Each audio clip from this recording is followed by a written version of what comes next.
Coucou, nous sommes mercredi, nous sommes mercredi 11 mars. Je viens vous voir avant de commencer ma journée et je regardais le temps qu'il fait dehors. Là, on n'est plus sur sur un petit temps printanier, hein. Là, c'est un vrai mois de mars avec la pluie, mais alors bien. Le ciel est entièrement blanc-gris, ça donne envie. Mais bon, il ne peut pas faire beau tous les jours en mars, on sait bien que c'est assez fluctuant. Donc quel est le petit programme aujourd'hui ? Aujourd'hui, je ne vais pas travailler comme d'habitude, entre guillemets. C'est quand même une journée de travail, mais différente. C'est une journée de réunion interprofessionnelle, on va dire, associative. Donc c'est quand même une journée de travail, mais un peu plus cool quoi, que d'habitude. Donc ça m'arrange bien. Et pour faire cette journée de réunion, je vais dans le 15e.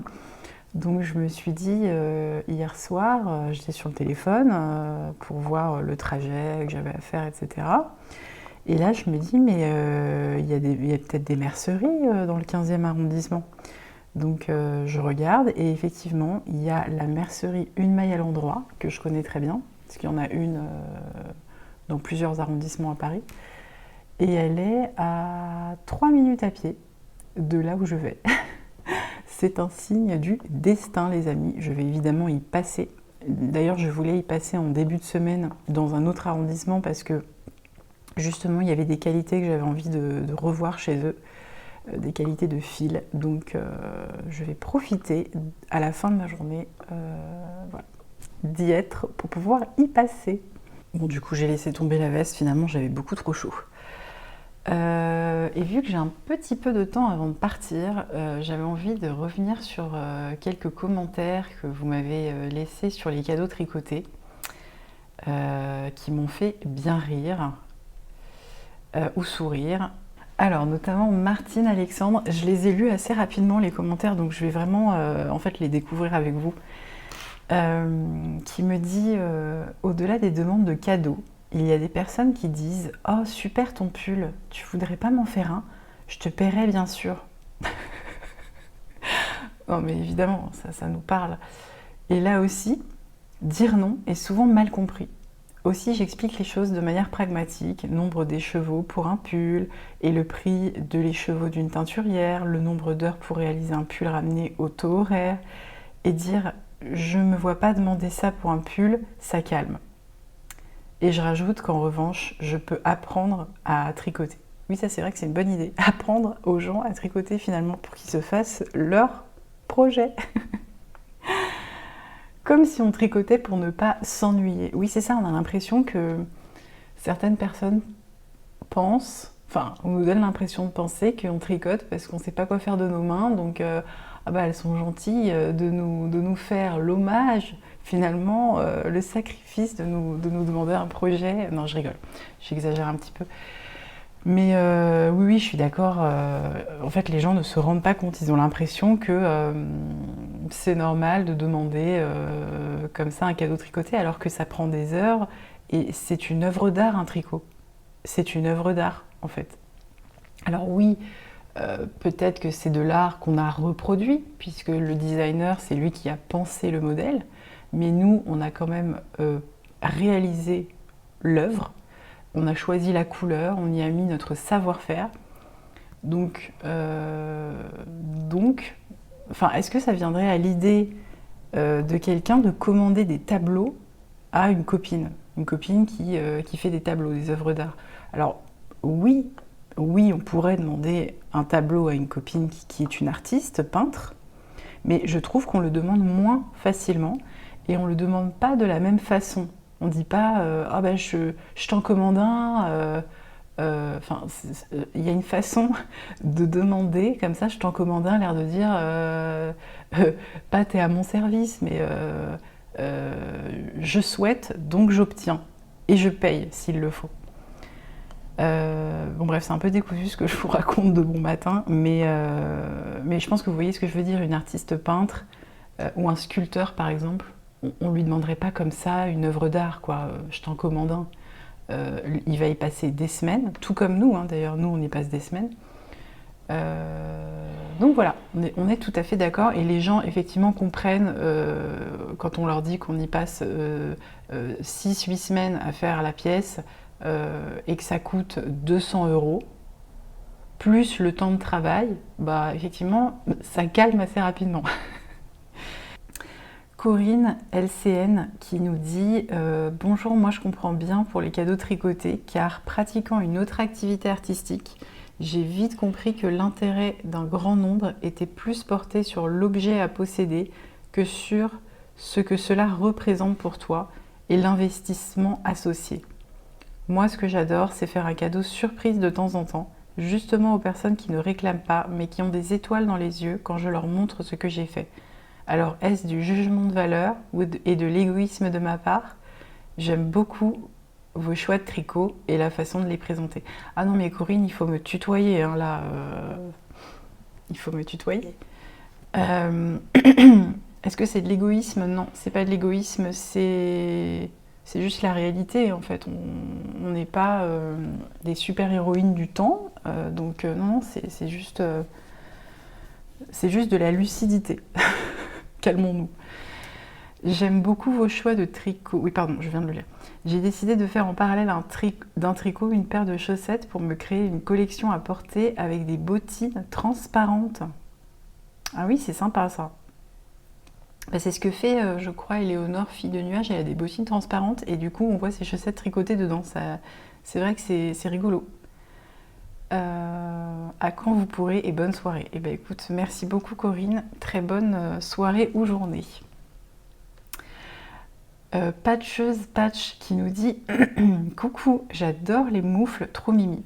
Pour les cadeaux, moi je refuse direct. Les gens savent que je suis une égoïste du tricot. J'aime bien parce que là c'est vraiment acté, je suis une égoïste, ne me demandez rien. Mais en vrai c'est une très bonne stratégie aussi pour qu'on nous laisse tranquille. Ce que tu décris avec ta maman, je l'ai vécu. Ma mère disait carrément à ses copines que j'allais leur tricoter quelque chose et elle me forçait à le faire car elle s'était engagée. Mon Dieu. J'ai mis les points sur les i. Oh bah tu as eu bien raison. Et depuis, je suis tranquille. Eh bien écoute, ça a pas dû être très agréable à faire, mais ça a dû te faire du bien. Franchement, oui, effectivement, être obligé de faire un cadeau parce que quelqu'un l'a promis, je trouve que c'est encore pire, parce que c'est même pas toi qui t'es investi dans l'idée de faire ce cadeau. Mais je comprends que ça partait pas d'une mauvaise intention, hein. C'est juste que je pense que ta maman, elle se rendait pas compte du temps, voilà, du temps que ça prenait.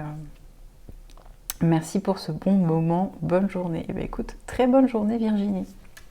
Et San Station Tricot qui nous dit coucou, merci pour cette vidéo. Pour ma part, je ne fais pas de cadeaux tricotés en dehors de ma famille très proche. Les gens ne savent pas forcément entretenir et surtout le temps que ça prend. Alors c'est vrai que ça, on n'en a pas parlé, mais les cadeaux tricotés, il y a aussi la problématique que, on va pas se mentir, hein, peut-être une fois sur 4, enfin j'en sais rien, en fait cette probabilité est complètement arbitraire, mais je pense que régulièrement, le cadeau tricoté finit dans la machine à laver feutré. Donc, il faut y réfléchir à 2 fois, ou alors offrir un cadeau tricoté à quelqu'un qui sait vraiment entretenir le tricot, ou alors carrément offrir de l'acrylique ou des fils à chaussettes, enfin un projet avec du nylon pour que ça passe en machine, quoi. Du coup, j'ai fait un châle, un slip-over et un pull pour mon mari, et un châle, un débardeur, une Sophie Scarf et un tour de cou pour ma petite. Bah, dis donc, ils ont énormément de chance. Ma grande m'a demandé des mitaines et une Sophie Scarf. Je ne tricote que depuis 1 an. Oh, bah dis donc, bravo. J'étais crocheteuse, mais j'avais beaucoup de mal à trouver des modèles hommes. Ouais, j'imagine. Déjà en tricot, c'est pas super évident. J'ai appris à tricoter pour mon mari. Maintenant, je me fais beaucoup plus de tricot pour moi. Je suis devenue accro. Et ben écoute, je comprends totalement. En offrant le pull à mon mari à Noël, mes 2 belles-sœurs m'ont demandé un pull chacune. Ah bah ça, c'est le coup classique, ouais.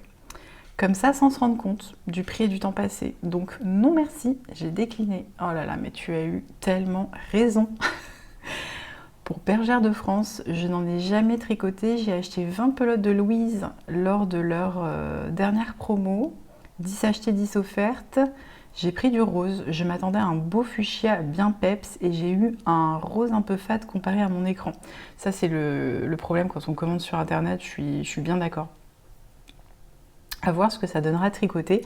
Mais là, en ce moment, je fais le pull Pierrefonds de Marguenet en fil tweed kaki de chez Au Fil d'Horus. Oh là là, ça doit être sublime. J'ai trop hâte de finir. Ensuite, j'ai pour projet de finir le châle Carver de NCL Knits. Je vois que tu as un programme bien rondement mené pour l'anniversaire de ma mamie fin avril. J'avais aussi cette impression de tricot mémère et la laine qui gratte, mais en vrai, c'est trop agréable sur la peau. Et si on choisit ce qui nous convient. Eh bien écoute, oui, je suis entièrement d'accord. Je voulais juste voir ce que tu tricotes en ce moment, le pull Pierrefonds de Marguenet. Ah oui, ce pull-là, oui, il est très joli, regardez. Mince. Le pull Pierrefonds de Marguenet. Oh là là, mais qu'est-ce que je peux galérer là? Je galère totalement.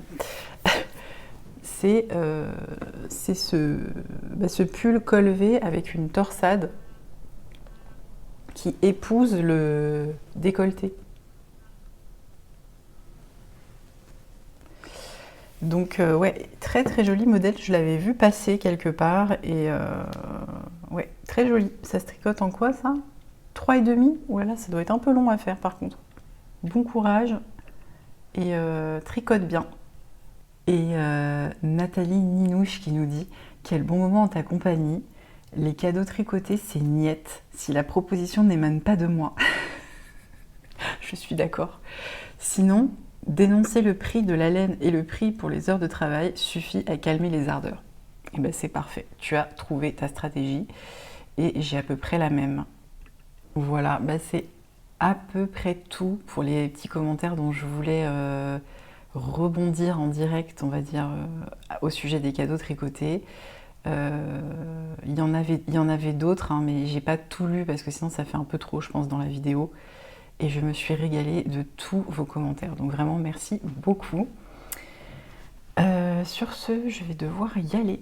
Donc je vous dis à tout à l'heure. Je reviens vous voir en fin de journée pour un petit point tricot. J'adore le mois de mars. Qu'est-ce que c'est agréable!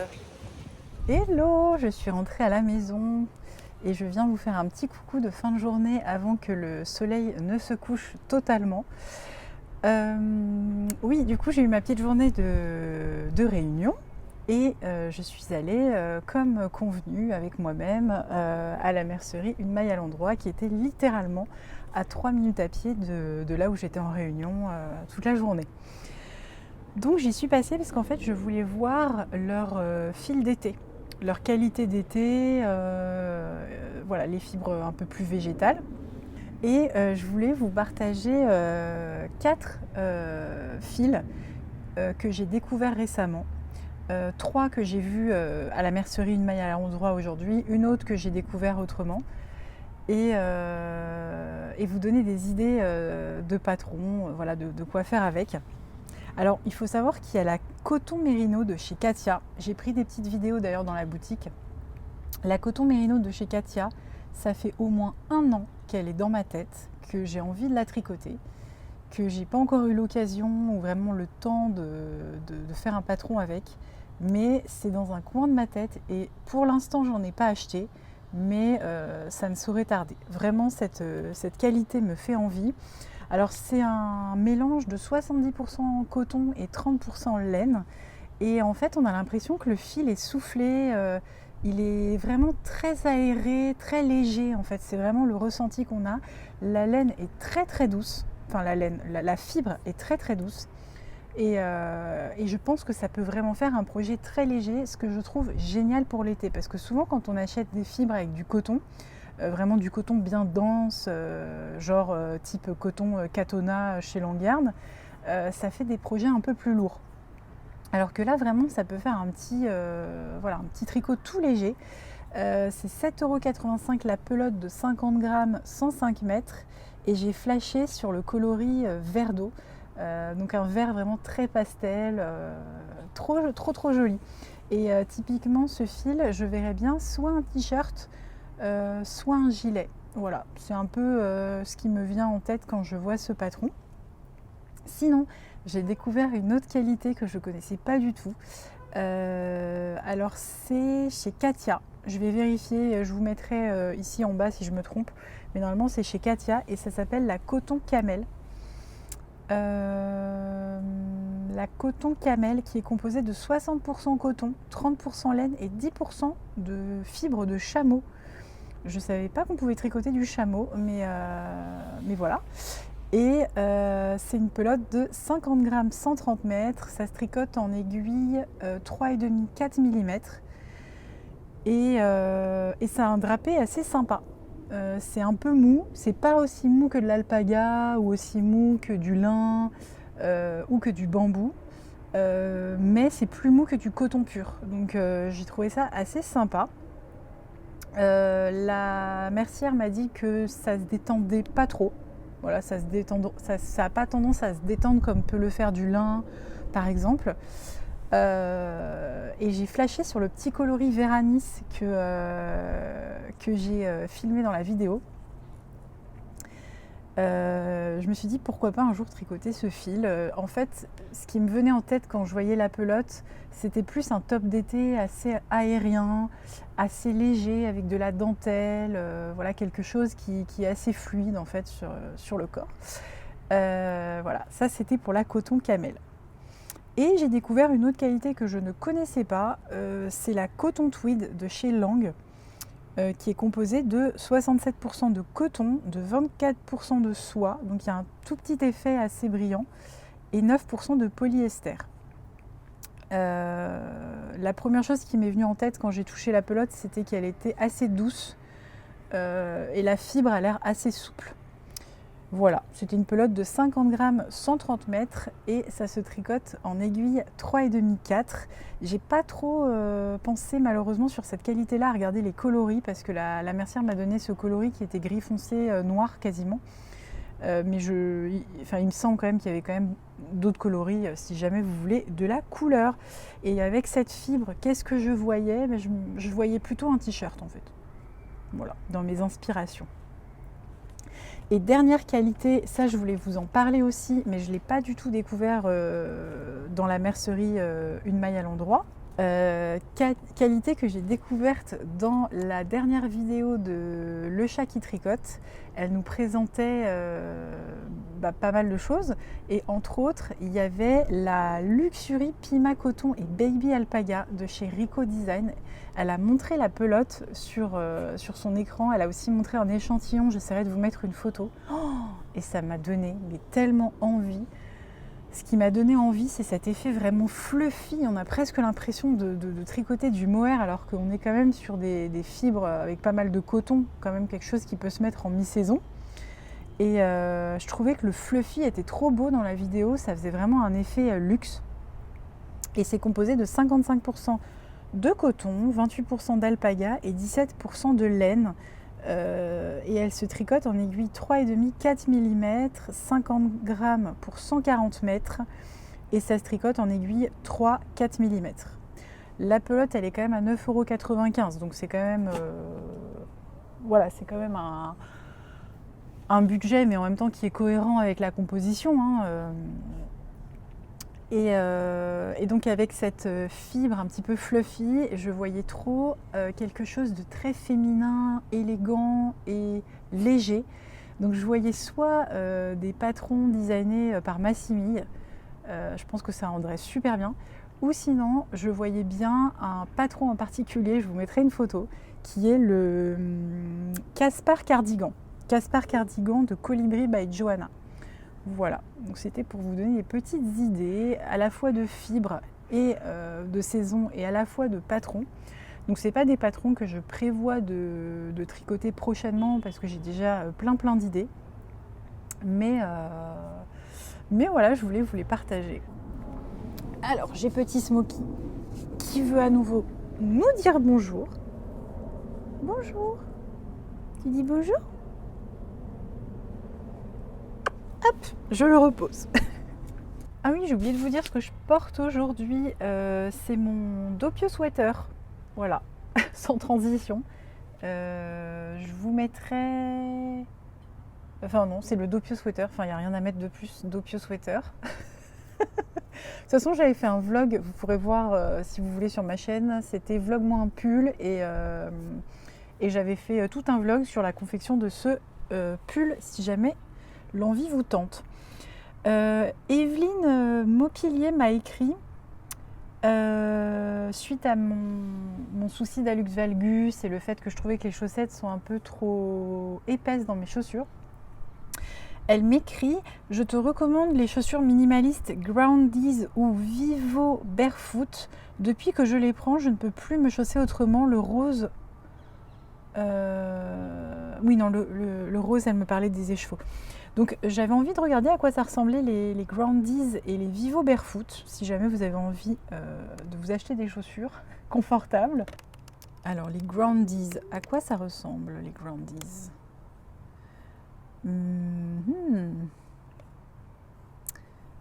Ah mais c'est super joli, c'est le genre de chaussures que j'aime bien porter. Moi j'aime bien les Vans, ce genre de choses. Les Groundies... est-ce qu'on voit bien là? Les Groundies, ça ressemble à ça. C'est des chaussures un peu citadines, chaussures de ville, baskets, mais pas trop grosses. Bah, écoute, si c'est confortable, je vais peut-être me pencher sur la question. Donc merci du partage. Ça a l'air assez sympa. Ils ont plein de coloris sympas. J'adore. Elles sont trop belles celles-là. Je suis désolée, c'est super difficile de vous montrer. Elles sont trop jolies, j'aime beaucoup. Et les Vivo Barefoot, je suis toujours sur les Groundies. Elles sont trop mignonnes, j'aime beaucoup. Donc merci du partage. Vivo Barefoot. Je suis un peu speed parce qu'il fait un peu froid en fait. Non, Smoky.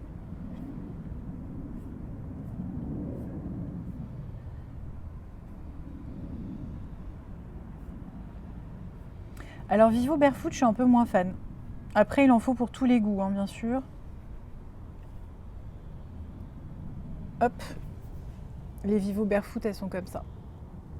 Et ben écoute, merci beaucoup du partage. Moi, je suis toujours preneuse de conseils. Et surtout pour les chaussures, parce que j'ai vraiment des difficultés à me chausser. Et je vois que là, ils vont jusqu'au 48. Donc moi qui fais du 41, c'est parfait. Voilà, bah écoutez, c'est tout pour aujourd'hui. Maintenant, je vais aller me poser, je vais aller tricoter à fond. Et je reviens vous voir demain pour de nouvelles aventures. À bientôt!